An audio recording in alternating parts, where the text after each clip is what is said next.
take a little bit longer in this class, but I felt like we had 10 such excellent showmen that they deserved a little bit of extra time and a little bit of extra attention. We're going to start off the class with the gentleman in the pink shirt with the spot pig, and I think that he just really deserves it. He does a great job getting that pig to drive around the ring. And I also asked each child what they liked about their hog in terms of its phenotype and what they'd like to see changed.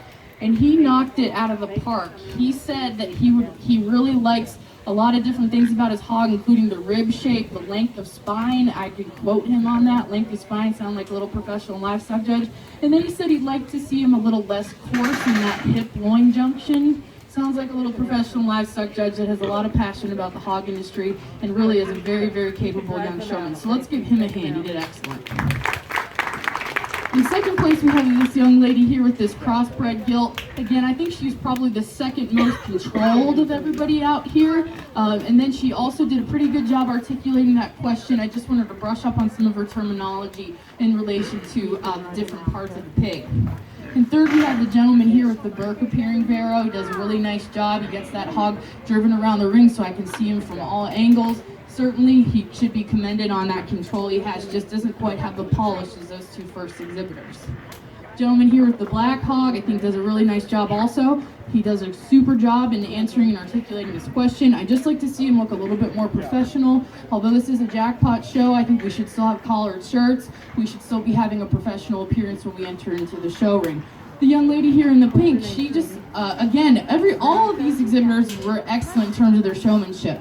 She just, when I asked her question, she just wasn't really sure what she liked about her hog other than the size. She liked that he was moderate, but he was also too small to be competitive with the bigger hogs. So we need to just brush up on some of this basic livestock judging skills, which are really important as we kind of get these youth into their own programming rather than the parents picking the hogs or having someone else picking the hogs for them.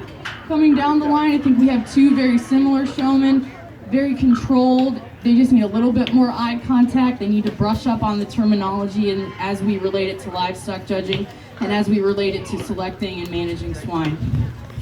Our next two young gentlemen also were very similar. I think the gentleman in the blue shirt does a better job in getting his pig around the ring. Just was lacking a little bit of control initially. And then the gentleman here in the orange shirt, I think just his pig is just a little too tame, a little too pet-like. He needs to be able to really drive that pig and get it around the ring more effectively. But let's give all of them a big round of applause. It was a great class.